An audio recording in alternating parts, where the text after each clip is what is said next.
인공지능 대전환 시대가 왔습니다. 그럼 우리는 무엇을 준비해야 될까요? 사실은 굉장히 혼란스럽잖아요. 그죠? 벌써 많은 직업들이 사라지고 있고 또 우리의 일상이 크게 변하고 있습니다. 그래서 여기에 대해서 어떤 변화가 있는지를 한번 살펴보는 것이 좋을 것 같아서 제가 앞부분 변화한 세상에 대한 이야기를 풀어가도록 하겠습니다. 저는 전자공을 전공했고요. LG그룹의 대졸 신입사원 공시로 들어갔고 LG전자의 컴퓨터 연구실에서 엔지니어로 있다가 또 반도체 회사, 미국 반도체 회사인데 이제 인텔이라고 있죠. 거기서 필드 어플리케이션 엔지니어를 했고요. 그 외에도 다양한 활동을 이렇게 하고 있습니다. 블록체인 쪽에 특화되어 있고요. 그래서 블록체인 평가위원이기도 합니다. 이건 정부기관이죠. 네. 그리고 책들은 주로 SNS, 소셜미디어와 4차 산업혁명에 대한 이야기를 주로 했고요. 그리고 방송에서는 주로 기술이 앞으로 우리 미래에 어떤 변화가 올 것인지에 대해서 이렇게 쉽게 설명해주는 그런 프로그램에 주로 제가 1시간 정도 들어가서 계속 얘기하는 그런 프로그램을 많이 하고 있어요. 오늘 강의와 가장 유사한 것은 한국경제TV에서 했던 가상자산투자법이 될 것 같아요. 하여튼 다양한 분야의 활동을 하고 있다 이렇게 보시면 되겠고요. 영어 특기가 있어서 영어 강의로도 하기도 하고 동시 통역을 하기도 합니다. 그리고 주로 저는 대기업체에서 주로 특강을 많이 해요. 보시는 바와 같은 경우 이제 사장단 200명 대사 특강한 경우이고요. 또 큰 행사장 백스코에서 웹 3.0 그 컨퍼런스에 있었는데 제가 주강사로 2,000명 대상으로 이게 특강을 하기도 했어요. 그래서 이제 큰 규모의 강의를 주로 많이 하고요. 아울러서 종교가 저는 기독교예요. 크리스찬인데 장로님들 한 3,000명 대상으로 한 인공지능 대전환 시대의 선교 전략이라고 하는 것도 제가 특강을 하게 됐어요. 다음 주에도 또 큰 교회에서 특강 요청이 있었는데 거기는 교회인데 기업체 집사님들, 장로님들을 초대하겠다고 교회 얘기는 하지 말라고 그러더라고요. 더 좋죠, 저야 그렇게 하기로 했어요. 변화하는 시대 여기 어디일까요? 강릉이에요, 강릉. 가끔씩 놀러 다니기도 합니다. 자, 이제부터 이제 카메라를 준비하시고요. 이거 도움될 것 같다. 그러면 이제 찍어 주시면 좋겠어요. 끝나고 꼭 자료를 달라는 분들이 있는데 제가 자료 주기가 힘든 것이 저는 제가 밤새서 막 만들고 막 하는데 제 자산이거든요. 그런데 강사들이 이걸 갖다가 또 쓰면 전 제 밥줄이 끊어져요. 그러니까 필요하신 분은 사진 찍어서 쓰시면 되겠습니다. 그리고 이제 블로그도 있고 페이스북도 있는데 이러한 그 디지털 자산에 대해서는 페이스북에 주로 이제 많이 하고 있어서 거기서 이제 페이스북 검색창에서 양성길의 세계 여행이라고 하면 제 페이지가 나와요. 원래 제 개인 그 페이스북이 있었는데 5,000명이 넘고 나니까 더 이상 추가가 안 돼가지고 페이지로 전환해서 요즘은 이제 페이지를 위주로 하고 있습니다. 아울러서 이러한 그 블록체인 외에도 다양한 인공지능, 퀀텀 컴퓨터 이런 기술에 대한 이야기를 따로 그룹을 만들어서 하고 있어요. AI 대전환 시대 페이스북 그룹이 있으니까 이것도 필요하신 분은 보시면 될 것 같습니다. 물론 이제 위파이 그룹도 있지만 그것은 이제 좀 타겟팅된 거고 이건 일반인 대상으로 한 다양한 정보를 공유한다 이렇게 보시면 되겠어요. 변화가 시작되었죠. 변화의 시작은 사실 블록체인이 시작을 걸었어요. 그래서 우리 경제, 사회, 문화에 커다란 변화를 가져오고 있는데 아울러서 이러한 IT 기술의 발달로 데이터들을 잘 가둬놓고 유용하게 쓰는 일들이 많이 사용되어지고 있죠. 전에 여러분들이 주민등록번호나 초본 띈다고 하면 동사무소를 갔었잖아요. 이젠 필요 없잖아요. 집에서도 하잖아요. 빅데이터를 활용해서 그런 거죠. 여기에 인공지능이 가세하면서 상당히 큰 변화가 오고 있습니다. 그래서 이 변화의 시작을 저는 경제, 금융 시스템에 비추어서 봤어요. 은행과 카드와 거래소가 합쳐진 개념의 위파이를 오늘 소개하게 될 터인데요. 세계 최초예요. 우리가 보통 알다시피 위파이는 우리 자신이 컨트롤하는 거예요. 은행이 하는 것이 아니라. 그래서 이 흐름을 한번 보겠습니다. 물물교환 시대가 있었죠. 그리고 동전 아주 옛날이잖아요. 우리도 뭐 상평통 뭐 이런 거 있었지 않습니까? 그 후에 종이의 발견으로 지폐가 등장했어요. 여기까지 굉장히 큰 변화가 있었는데 신용카드가 나오면서 지갑에 돈이 없는 사람들이 많아요. 저도 지금 제 주머니에는 돈이 1원도 없어요. 신용카드만 있습니다. 그리고 신용카드를 잃어버려도 핸드폰에 있는 그 모바일로다가 결제할 수 있는 시스템이 되어 있고 어디 가서 돈이 필요하다면 따따따따 누르면 송금이 되지 않습니까? 이제 그래서 온라인과 모바일 뱅크가 되었고요. 그 후에 디지털 자산, 디지털 화폐가 지금 우리 사회에 깊숙이 파고들고 있죠. 지금 이재명 정부에서도 이 디지털 자산에 대해서 굉장히 연구를 많이 하고 있고요. 긍정적으로다가 어떻게 활용해야 될지에 대해서 많은 그 패널들을 통해서 의견을 받아보고 있는 상태예요. 자, 그러면 이러한 금융을 하나씩 살펴보겠습니다. 금융의 진화. 보다시피 물물교환 시대 때는 쌀 한 가마니와 생선과 쌀 한 가마니 이렇게 바꿨죠. 가죽이 있으면 동물의 가죽과 곡물 바꾸기도 하고 일을 해주고 노동과 식량을 바꾸기도 해서 즉 직접 교환을 했어요. 근데 치명적인 한계가 있죠. 서로 원하는 것이 맞아야 돼요. 나는 쌀을 원하는데 걔는 쌀이 있는 것이 아니고 과일만 있다면 안 되잖아요. 그래서 서로 맞아야 되고요. 내가 가진 물건을 상대가 원해야 하고 상대방도 내 물건을 원해야 되는 그런 상황인 거죠. 마치 연애와 똑같아요. 연애할 때도 보면 남자가 여자 좋아한다고 결혼되지 않잖아요. 반대로 여자가 남자를 좋아한다고 성사가 되지 않지 않습니까? 자, 이런 치명적 한계가 있어요. 그리고 또 물건은 썩습니다. 그 부피가 커요. 나누기가 힘들기도 해요. 신뢰는 이 당시에는 사람의 얼굴이었고 공동체의 관계였죠. 저 사람은 사기치는 사람이야. 그 곡물을 가져다 항상 썩은 거 갖고 와. 그럼 그 사람은 안 하겠죠. 그죠? 이래서 물물 교환 시대 때도 금융은 신뢰가 중요했다. 신뢰. 그런데 동전이 등장합니다. 신뢰가 금속으로 옮겨갔어요. 근데 얘는 휴대하기가 쉬워요. 그리고 우리 사극 같은 데 보겠지만 이 엽전을 쭉 깨가지고 이렇게 옛다 딱 주면 막 감사합니다 넙죽하잖아요. 이런 그 가시적인 효과가 있다라는 것이죠. 분할이 가능하고 굉장히 오래 가요. 신뢰의 중심이 개인과 공동체에서 국가로 옮겨가는 그러한 계기가 되며 이것은 통치의 도구가 됩니다.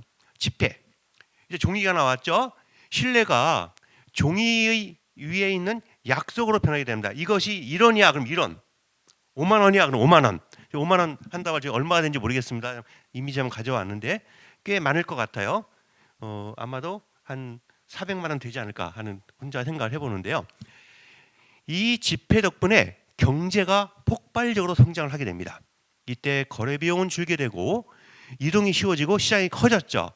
기업과 산업이 커지고 도시가 성장했으며 국제 교역이 확대되는 그러한 계기가 돼요. 그러니까 보관과 안전을 위해서 은행이라는 기관이 등장하는데 얘가 또 이제 골치가 아픈 거죠. 은행이 내 정보를 가져가잖아요. 그죠? 그 다음에 신용카드가 등장합니다. 제가 이제 돈 안 가지고 다니는데 신용카드만 들고 다니잖아요. 여러분도 많은 분이 그럴 거야 아마. 돈이 지불해서 신용으로 진화합니다. 즉 돈을 내는 게 아니에요. 현금 대신에 내 미래의 가치를 담보로다가 결제하는 겁니다. 한 달 뒤에 뭐 이렇게 되죠 보통. 현금을 들고 다닐 필요가 없었고 그런데 기록은 남고 결제가 간단해집니다. 카드사는 이때 결제의 흐름을 장악하고 수수료를 챙기며 소비 데이터를 가져갑니다. 공짜로. 그렇죠? 편리함을 얻었어요. 우리들은. 하지만 우리는 통제권을 카드사한테 맡기게 되고 데이터 공짜로 주게 되고 수수료를 주게 돼요. 네, 이래서 신용카드도 이렇게 해서 신용이라는 의미가 또 나오죠. 그 다음 이제 온라인 결제, 모바일 결제. 온라인 결제 그러면 컴퓨터라는 것이 되겠고 모바일 결제하면 핸드폰 되는 게 되겠는데 디지털 금융의 생활화가 되죠. 송금은 즉시하고 결제는 클릭 한 번, 정산은 자동으로. 돈은 이제 주머니 속의 현금이 아니고요. 화면 속의 숫자로 존재하게 됩니다. 플랫폼이 지불을 통제하게 되죠. 그래서 데이터는 뺏기게 되고 통제는 중앙으로 하게 됩니다. 이런 상황이 오게 되고요. 그래서 미국에서 경제 위기가 왔을 때에 암호화폐에 대한 실험을 하게 되고 비트코인이 출현하게 되죠. 디지털 화폐예요. 신뢰의 방정식이 바뀝니다. 규칙과 코드, 분산된 네트워크를 믿자, 신뢰하자 이렇게 하게 됐죠. 거래를 매우 투명하게 합니다. 그리고 검증이 가능하게 기록하게 되고요. 국경이 없는 이동을 합니다. 비트코인 등 암호화폐는 변동성이 크죠. 그래서 실사용보다는 투자로 접근하게 되는 이런 문제점이 있었어요. 그래서 세계 최초로 등장한 것이 위파예요. 은행, 카드, 거래소. 일상에서 쓸 수 있는 완성된 금융이고요. 자, 은행과 카드와 거래소의 기능들을 다 가지고 있어요. 그래서 은행, 보관, 송금, 대출, 이자, 계좌 관리가 되죠. 그죠? 근데 이 중에서 송금에 있어서는 같은 위파이끼리는 수수료가 없어요. 0원. 아직 서비스 안 되고 있어요. 곧 됩니다. 카드, 결제편의 일상사용 신용과 소비 연결이죠.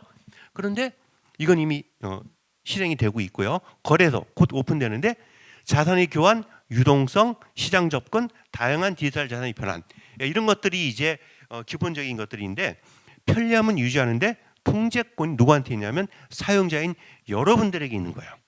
그죠? 그리고 은행이 통제하는 게 아니라 내 계정이 아니고 내 지갑이 주인이 되는 중심이 되는 그러한 금융이 시작되는 거죠. 내가 자산의 주인이 된다는 거죠. 그래서 영어로 적어놨죠. Now you hold the keys. 바로 당신이 여러분들이 결정권을 가지고 있고 당신이 손 안에 있습니다. 이런 뜻이에요.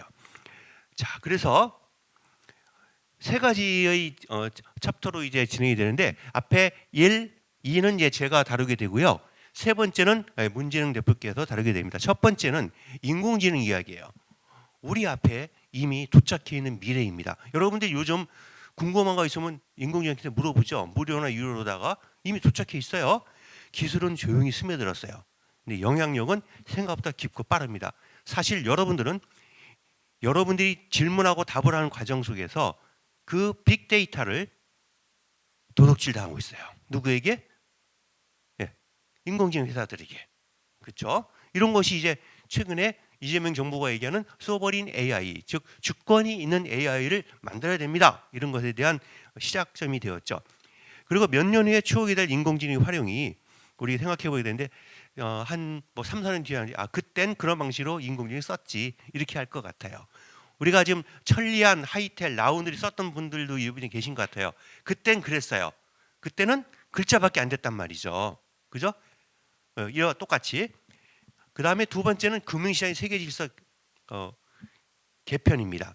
물물교환에서 동전, 지폐, 신용카드, 온라인, 모바일, 디지털 화폐까지 오면서 국경이 흐려졌습니다. 이제 국경이 흐려지고 그 다음에 분산되는 통제가 이제 분산이 되죠.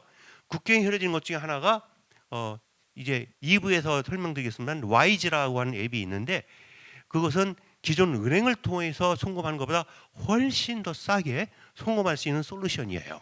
네. 그런데 그런 것들이 이제 점점 우리에게 가까이 오고 있고 금융의 중심이 이제 기관에서 개인으로 이동하게 됩니다. 네, 질서가 바뀌는 순간이죠. 네, 거기에 대한 걸 제가 이제 다룰 것이고요. 이제 2부는 은행과 카드와 거래소가 합쳐진 위파이, 미래의 개념이 아니라 이미 작동하고 있는 것을 실제 보여주면서 쓰이고 연결되고 작동하는 금융에 대해서 문재영 대표께서 설명해 주실 예정입니다. 여기서 이제 웹 3.0이라는 걸 좀 알아봐야 되는데 위파이는 웹 3.0이에요. 웹 1.0은 읽기만 하고 중앙 중심인데 웹 2.0은 읽고 쓰는데 플랫폼 중심이에요. 즉 네이버의 블로그, 페이스북 이런 것들이 좋아요를 누를 수 있고 댓글 달 수 있잖아요. 2.0이에요. 그런데 소유권은 그들에게 있어요. 네이버에게 있고 페이스북에 있어요. 그런데 웹 3.0은 읽고 쓰고 소유까지 내가 되는 거죠.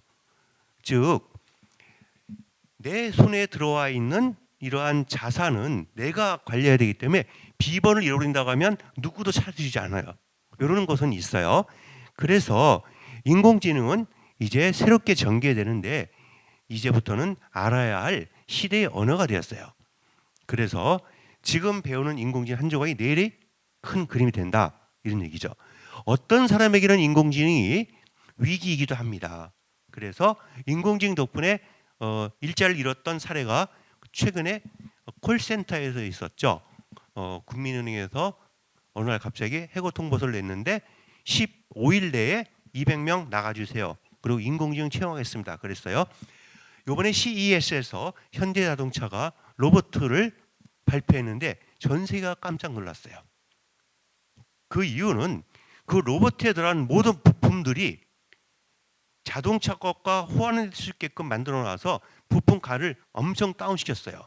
그리고 보스턴 다이나믹스라고 하는 세계 제1의 로봇 회사를 인수했기 때문에 핵심 기술도 굉장히 뛰어나요.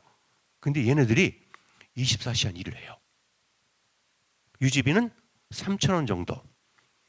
현대자동차 울산 공장에 한 명의 평균 임금이 1억 3천이라고 그래요. 그런데 이 사람은 3교대 되잖아요.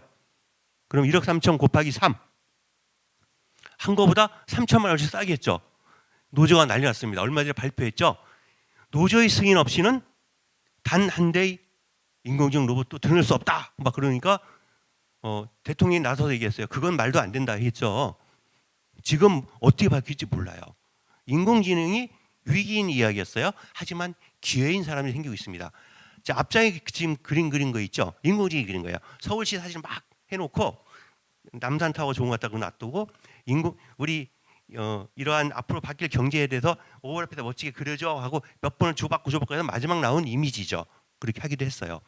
그리고 또한 여기에 계신 사람 중에도 누군가는 새로운 기회를 발견할 수 있겠다 하는 생각이 들어요. 비트코인 얘기해 볼게요. 2008년이었어요. 단 9페이지짜리 PDF였는데 이것이 굉장히 큰 변혁을 갖다 줬죠. 우리가 흔히 아는 2010년 이게 개발하고 나서 2년 뒤에 피자 두 판을 10,000개의 비트코인으로 산 사건이 있었는데 지금 가치로 따지면 9천억 원, 거의 1조 가까이 돼요. 만일에 그 피자 가게 사장이 그걸 계속 지금 가지고 있다면 피자 가게가 닫았겠죠, 그죠? 근데 아마도 버렸을 것 같아요. 아무도 여기에 대한 관점이 세지 않았기 때문이죠. 그리고 작년에 10월 기준으로 테슬라 시가총액을 앞지르게 됐어요. 글로벌 금융자산 8위권에 진입을 하게 됩니다. 자, 이렇게 디지털 자산이 발전을 하면서 세상 속에 침투되는 사이에 올해 1월 달에 스위스에서는 큰 경제인들이 다 모이는 스위스 다보스 포럼을 열기 WEF라고 하는데요. 이것이 열렸었어요. 이때 트럼프가 가서 막 연설한 거 기억나시죠? 그런데 우리나라는 크게 나오지 않았는데 유럽에 크게 나온 기사가 이거예요. 스위스 다보스 포럼에서 발표한 내용입니다. 코인베이스라고 혹시 들어보셨나요?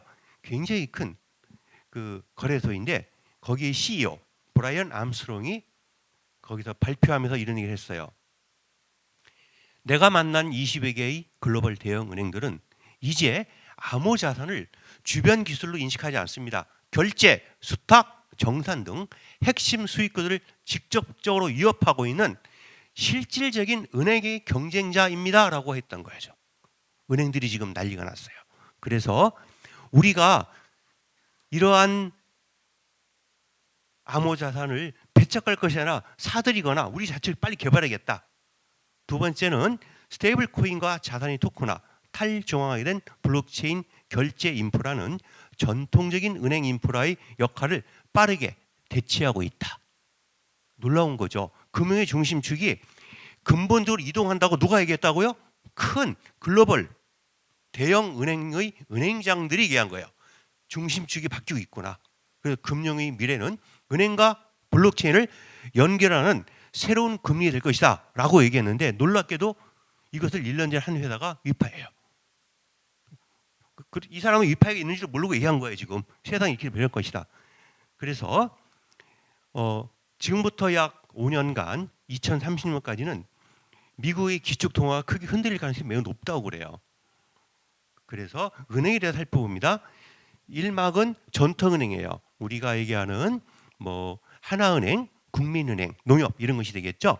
2막은 네오뱅크 즉 인터넷 은행이에요. 인터넷 은행은 건물이 없기 때문에 사람을 뽑지도 않고 우리 핸드폰에서 하잖아요. 그리고 또한 대출이라든가 이런 것도 새벽 3시에도 돼요. 은행은 사람이 있을 때만 되지 않습니까? 그죠? 그랬는데 그 다음 은행이 나왔어요. 디오뱅크예요. 디센트럴라이즈된 뱅크란 뜻인데, 즉 탈중앙화된 거예요. 인공지능 기반 움직이고요. 스마트 컨트랙트로 자동화시킵니다. 이때에 중요한 것은 누가 선두에 가느냐는 거죠.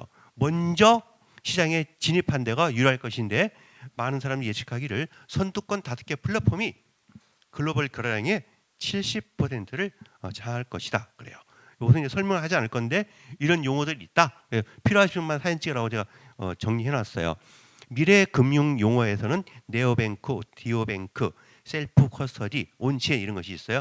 세 번째 게 중요한데, 내 돈 열쇠를 은행이 아닌 내가 들고 다니는 거예요. 그래서 암호화폐의 이런 비번을 모르면 찾을 수도 없었고 이동할 수도 없어요. 어떤 미래가 예측되는가 살펴보고요. 중요한 것은 영어 단어인데 your own들이 여러분 자신의 꿈을 만들어야지만이 중요한 것이지, 그렇지 않는다면 그렇지 않으면 someone else, 누군가가 will hire you, 당신을 고용해서 그들의 꿈을 이룰 것이다. 그들에는 사람이 될 수도 있고 국가가 될 수 있어요. 국가로는 지금 전 세계적으로 중국과 미국이 우리를 고용하려고 하죠. 내 체제로 들어와, 그렇게, 그죠? 그래서 이제 우리는 양쪽에서 이제 힘겨운 결정의 그 고통 속에 있는 것이죠. 이러한 아날로그와 이러한 디지털 세계가 만났습니다. 어떻게 변한지 볼까요? 인공지능이 우리 사회를 재구성한다 했고 이미 완성이 되었죠. 재구성이 중요한 게 왜 그러냐면, 우리가 재건축한다고 하면 5층, 3층짜리 아파트를 헐어버립니다. 그죠? 사회가 재구성되는 거예요. 없어질 직업들이 굉장히 많습니다. 교사도 있고요. 지금 미국에서는 회계사와 변호사를 없애는 작업을 하고 있어요. 어떻게 할지 모르는 거예요, 정말. 그런데 새로운 일자리는 또 생기는 거죠. 마이크로소프트는 이런 얘기를 했죠. 물리적인 세상과 디지털 세상을 넘나들어야 된다. 그래서 우리는 오늘 디지털 세상에 대한 이야기를 하려고 합니다. 우리가 알고 있는 금융은 지금까지 아날로그 세상이었어요. 하지만 디지털 세상에서는 어떻게 변화가 있는지를 살펴보면 좋겠습니다. 자, 좀 슬픈 이야기를 하겠습니다. 제가 강의를 많이 한다고 그랬잖아요. 그래서 이제 그 지방자치단체나 대기업에서 강의를 하는데 올해 상당히 우울해요, 사실은. 그 이유는 이거예요. 자영업의 위기. 최근 5년 이내에 가장 큰 폭의 자영업자 감소 기록이에요. 이것은 단군 이래 가장 큰 거예요, 사실은. 그죠? 우린 계속 성장을 해왔기 때문에 어쩌면 마이너스 성장이 될 수도 있다는 우려감도 있어요. 더 중요한 건 20대, 30대 청년들이 자영업 하려고 들어갔다가 문을 닫고 더 큰 빚을 진다는 거예요. 이게 굉장히 심각해요. 우리의 자녀들 이야기예요. 취직이 안 되니까 자영업을 하다가 정부에서는 부랴부랴 13조 원의 소비 쿠폰과 추경 예산을 했지만 지금 효과가 없다라는 것이 시장이 반응해주고 있죠. 깨진 유리창, 임대 문의, 점포 정리 이런 것들을 주변에서 쉽게 볼 수가 있고, 여러분들이 있는 이 강남은 불패라고 했었는데 제가 사무실 강남에 있는데 종종 보이기 시작했어요. 그리고 점점 많아집니다. 임대료와 인건비와 원자재 비용이 높을 뿐더러 세금이 내려가지 않아요. 소비 쿠폰을 줄 게 아니라 세금을 반만 깎아줘도 된다는 거죠. 제가 얼마 전에 부동산을 많이 갖고 있는 분을 만났어요. 그분이 그런 얘기 하더라고요. 대통령이 집을 많이 가지고 있으면 보유세 늘린다고 하는데 미치겠다 그런 거죠. 왜요? 그랬더니 팔고 싶다 나도. 그런데 상속세인가요? 무슨 세라고 하죠? 그 양도소득세. 그게 어마어마하게 높대요. 심한 경우는 70%까지 된다고 하던데 저는 모르는 분야라서 그러는데 맞아요? 그래서 팔 수가 없다는 거예요, 도저히. 그러면 차라리 양도소득세를 1년 동안은 영원히 할 테니까 마음대로 해라 그러면 막 내놓겠다는 거죠. 가격 안정시키기로 해야 되는데 너무 세금이 세다는 거니까 이런 전반적인 것들을 살펴봐야 되는 상황이 되죠. 결국 신규 창업보다는 폐업이 빠르게 진행되고 있고요. 대한민국 경제는 현재 예측 가능성이 약화됐습니다. 예측이 안 돼요. 올해 경기 좋을 것 같습니까? 내년 좋을 것 같습니까? 예측이 안 돼요. 그죠? 정부에서는 지금 코스피 5천 돌파만 얘기하고 있는데 IMF에 경고받은 거 아세요? 그거는 우리나라 신문에 안 나와요. 영자 신문지 보세요. IMF 경고 때렸어요. 너희 굉장히 위험하다. 그 이유는 왜 그런지 아세요? 시각이 달라서 그래요. 코스피가 중요한 게 아니라 진짜 서민 경제까지 잘 살아야 되는데 서민 경제 무너지고 있거든요. 코스피에 있는 삼성, 하이닉스, 그 다음에 그 한화 이런 데 있죠. 이런 데는 지금 작년보다 2배, 3배 막 성장해서 난리가 났는데 중간이라든가 밑에 있는 데는 상장 폐지까지 생각하고 있어요. 사실은. 이런 것들을 생각했는데 예측이 불가능해진 거죠. 규칙의 잦은 명령, 규칙에서 바뀌고 비용 구조가 경직돼서 자, 여기까지가 자영업의 위기인데 그래서 우리가 정신을 똑바로 차리겠다. 이번에는 은행 이야기, 은행 점포가 감소되고 있어요. 이거 찾느라고 어제 밤늦게까지 고생했습니다. 2019년에 이랬는데 이랬다까지 나왔어요. 자, 감소 수량이 약 최근 5년간 1000개예요. 더 놀라운 것은 감소하지는 않았지만 1층에서 5층으로 올라간 것도 있어요. 그래서 저도 찾아봤더니 정말 있더라고요. 네. 그런 세상이 되어버렸어요. 1층 좋은 자리는 항상 은행이 있었는데 그 자리는 스타벅스가 들어가고 네. 은행은 저 위에 올라가 있어요. 그 임대료가 비싸기 때문에. 그럼 많이 보셨죠? 네. 자, 은행이 이렇게 감소한다. 그러면 이게 더 어딜 갔지? 그래서 조사해 봤어요. 온라인 은행을 다 옮기더라고요. 카카오뱅크, K뱅크, 토스뱅크 있는데 여기서 마지막 토스뱅크 안 깐 사람 있습니까? 안 깐 사람은 신세대예요. 요즘 신세대는 이거 다 지워버리고 이거만 깔더라고요. 간만 보니까 218%나 증가했어요. 깜짝 놀랐어요. 2배. 그죠? 증가 속도 빠른 거예요. 카카오뱅크는 어르신들이 쓴대요, 주로. K뱅크는 이제 일부만 쓰고 있고 토스뱅크는 주로 젊은 층들이 많이 써요. 근데 굉장히 많은 기능들이 있어요. 예를 들면 저도 이제 젊은 사람한테 소개받고 깔았는데 걷기만 해도 돈이 나오더라고요. 내 통장에 톡톡 들어와요, 돈이. 걷기만 했는데. 그런 것도 카카오뱅크는 없는데 토스뱅크는 있어요. 하여튼 같은 기간 동안에 은행 점포 감소는 6%가 감소했지만 이렇게 큰 발전을 보고 있는 것으로 놓고 볼 때에 아하, 금융의 중심이 이제는 온라인으로 움직였구나라고까지 인식하면 되겠어요. 이해되셨죠? 여기까지가 2세대 금융이에요. 이제 3세대 금융 이야기는 2부에 할 거고요. 자, 오늘 입구에서 보신 분 있겠지만 이 책을 잠깐 설명드릴게요. 블록체인 투데이라고요. 우리나라 가장 명망이 있는 블록체인 관련 잡지사예요. 가장 오래되었고요. 그리고 가장 많은 부수를 가지고 있고 청와대, 국회, 대기업, 중견기업, 대학교 다 들어가요. 물론 그들이 사는 거죠. 지금 이게 13,000원 이렇게 돼 있어요. 근데 오늘만 특가로다가 10,000원에 판매한다고 하는데 그 이유가 왜 좋냐면 표지 모델이 누군 것 같아요?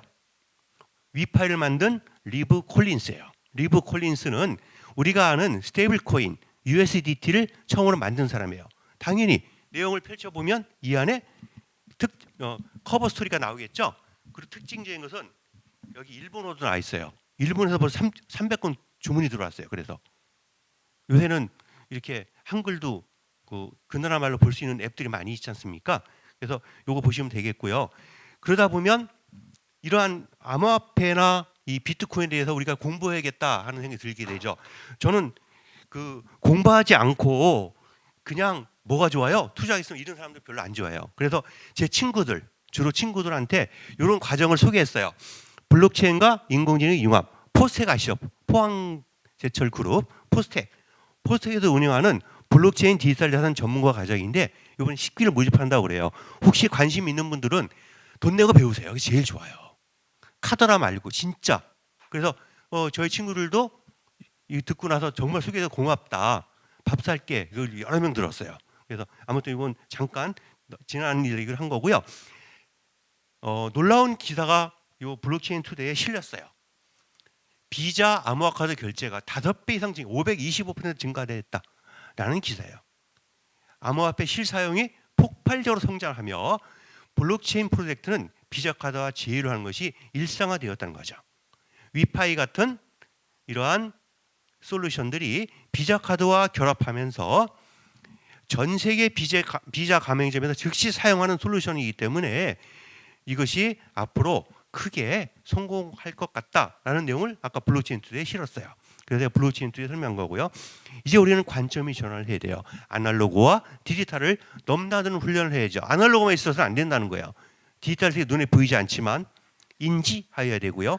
활용하여야 되고 내 걸로 만들어야 돼요. 디지털 세계는요, 변화가 빨라요. 색깔과 모양이 이렇게 빠르게 변합니다. 그래서 정신이 없어요. 과거에 100년 발전하던 것이 이제는 뭐 3년 만에 발전하기도 하죠. 그런데 이 와중에 정말로 신기한 일이 생겼습니다. 전 세계에서 호감도 조사라는 걸 해요. 한국에 대한 호감도가요, 지금 정점을 치고 있어요. 지금 세계인의 82.3%가 한국을 좋아요 한다는 거예요. 신기한 일이 생기고 있어요. 그죠? 예. 그래서 이것을 또 집중 분석해 봤습니다. 혹시 여러분들 사업하시는 분 있으면 아랍에미레이트, 두바이 있는 나라 글로 가세요. 한국 호감도 미국보다 앞질러요. 94.8%예요. 영국보다 앞서요. 일본, 중국보다 앞서요. 94.8%는 거의 모든 국민이 좋아한다는 거예요. 그죠? 2등 이집트. 예, 사업하시는 분이 이집트 가세요. 94%. 그다음 필리핀 91.4%, 1, 2, 3등. 그리고 이것은 한국에 대한 호감도가 조사 이래 최고치래요. 올해가 아니라 작년 이야기인데 올해도 이어질 것 같아요. 계속. 그런데 우리 이웃 나라들은 중국은 62.8%, 일본은 40.2%가 별로 안 돼요.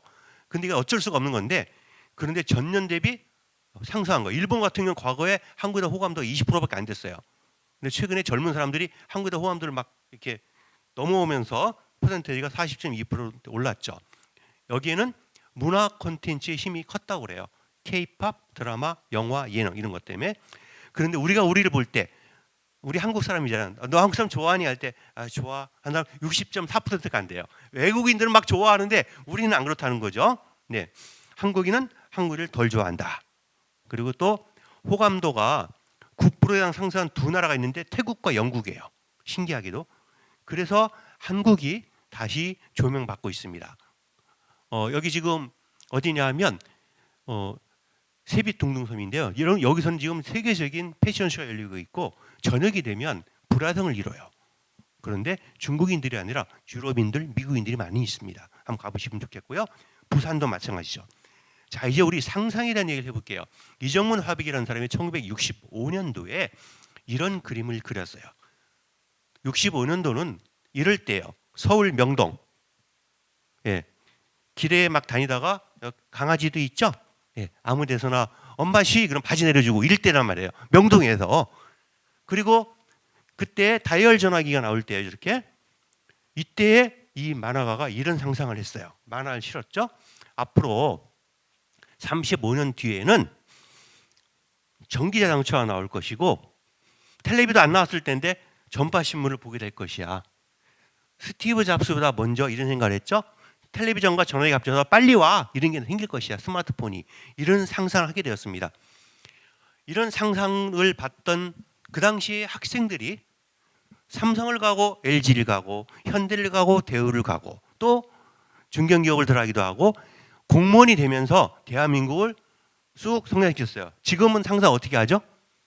모델래 그러면 의사, 변호사, 공무원, 심지어는 교사라고 하는 사람도 있어요. 꿈이 접어진 것만큼 우리에게 안 좋은 일이 생길 수 있다는 거죠. 한편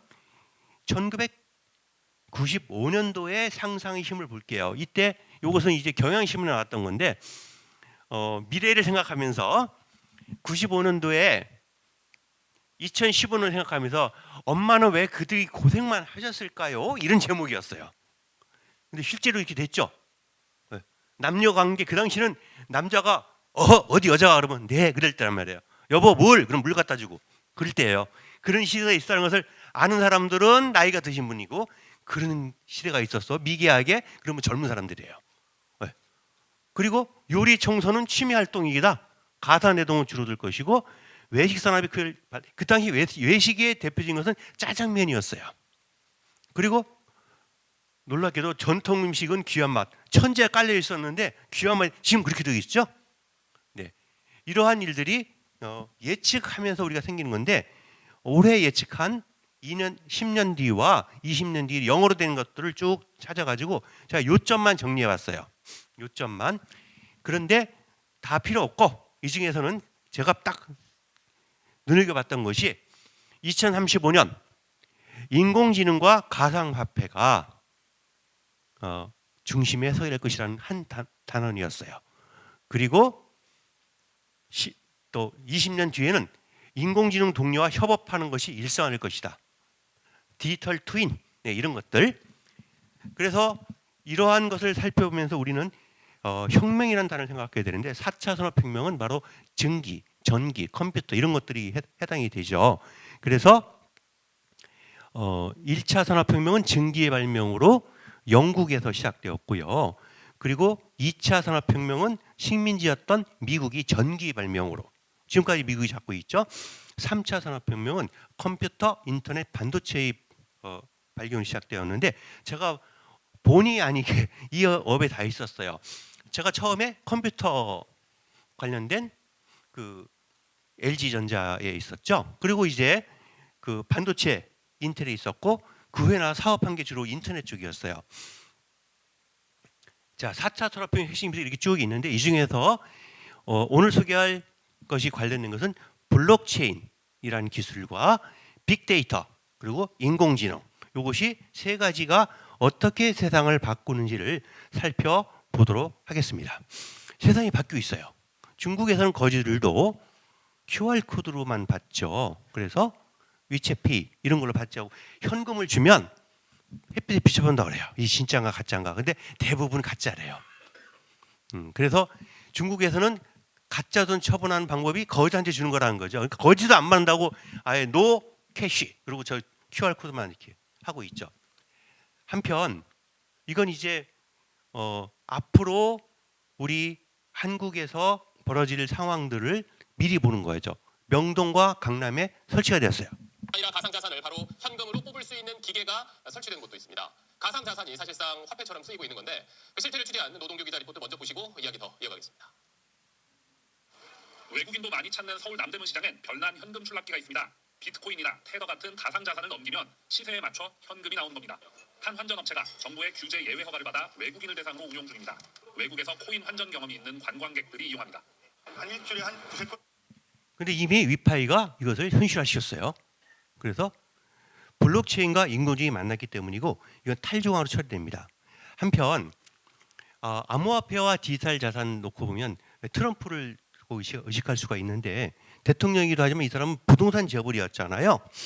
그랬는데 전임 대통령 시절에는 주식을 많이 했어요. 그래서 주식이 많아서 주식 부자였고 그 다음에 두 번째가 부동산에 했는데 작년 9월 1일에 대박 사건이 터졌습니다. 7조 원의 현금이 들어왔어요. 7조 원. 그래서 암호화폐 및 외 3.0이 8.3조 원으로 1등. 이분은 이미 디지털 자산 부자예요. 그래서 정책을 펼치고 살펴보면 어떻게 하는 거야. 지금 막 떨어졌더라도 다시 올릴 수 있는 동력이 있죠. 떨어질 때는 사들일 거야. 지금 아마도 흔들어 놓고. 좀 무서운 사람이죠. 이 사람이 이렇게 위파이도 5만 개 가지고 있다. 여기 적혀 있죠. 나 5만 개 있어요. 이렇게 돼 있어요. 가지고 있어요. 한편 코인마켓캡이라고 있어요. 코인마켓캡에서는 이러한 암호화폐가 얼마나 가치가 있는지 순위가 어떤지를 매겨줘요. 한 2만 개가 있는데 1등부터 쭉 1등 비트코인, 2등 이더리움이 쭉 나오는데요. 보는 방법은 24시간은 어제에 비해서 지금 얼마나 올랐나 하루에 된 걸 보죠. 일주일, 30일 여기까지는 단타를 하는 사람이 주로 많이 보고 보유할 사람들은 90일치를 봐요. 3개월 동안의 중기 추세를 본 거죠. 이것이 바로 진짜 트렌드라는 거죠. 그래서 정말로다가 잘 보는 사람들은 90일과 1년치를 놓고 보게 돼요. 그래서 이러한 것이 굉장히 중요한 1년치로 여기 있죠. 근데 비트코인이나 지금 이더리움 그리고 테더 그리고 리플 쭉 보고 나서 위파이까지 보면 다른 것들은 떨어지고 있는데 위파이는 오르고 있다. 이것을 알 수가 있어요. 그래서 이런 지금 2.3이 아니라 2.5 지금 2.3인가요? 여기 되고 있죠. 자, 그래서 이제 이렇게 변하는 것을 보면서 물론 오르락내리락은 하지만 스테이지에 오르는 것, 이 상황이 안 좋을 때도 중요하다 이런 이야기죠.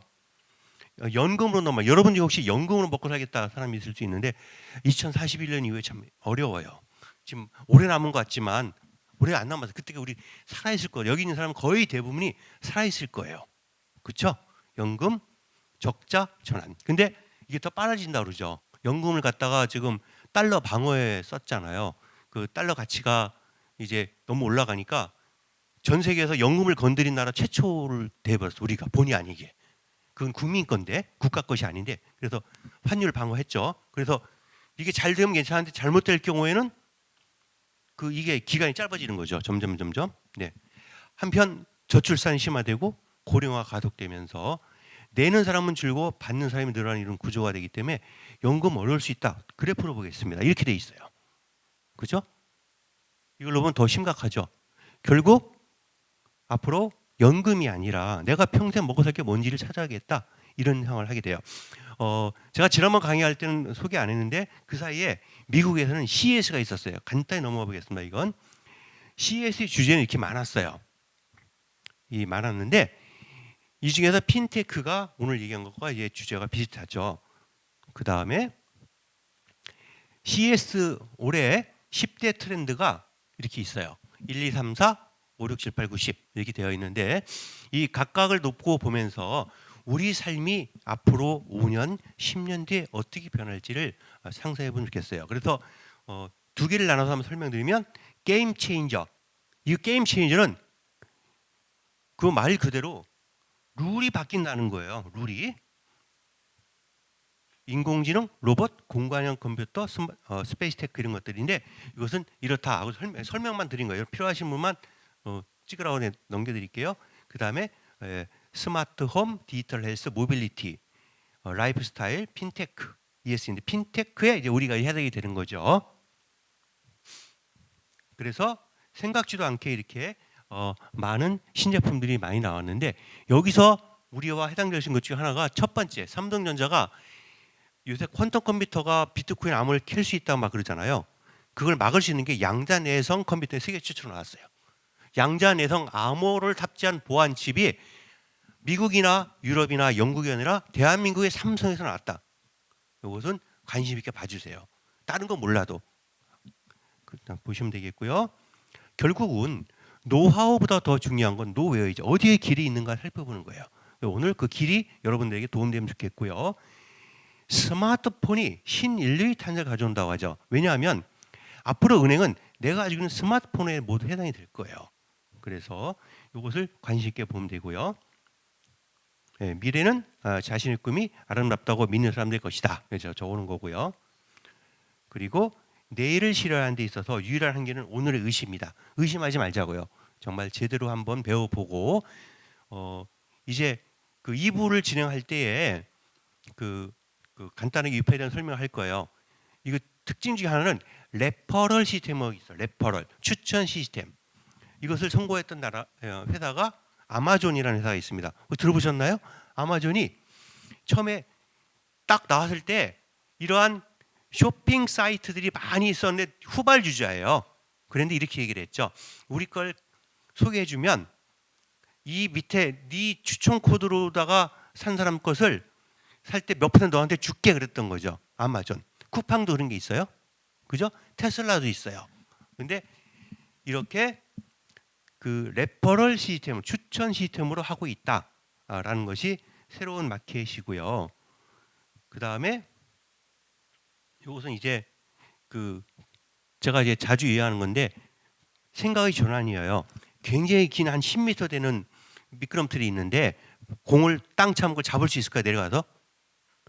진공 상태에서는 불가능해요. 하지만 중력 상태에서는 못이 먼저 떨어지고 그리고 깃털은 천천히 떨어지잖아요. 근데 똑같은 상황을 진공에 놔두면 똑같이 떨어져요. 그죠? 그래서 공보다 사람이 무겁잖아요. 독일 사람이 증명해 줬어요.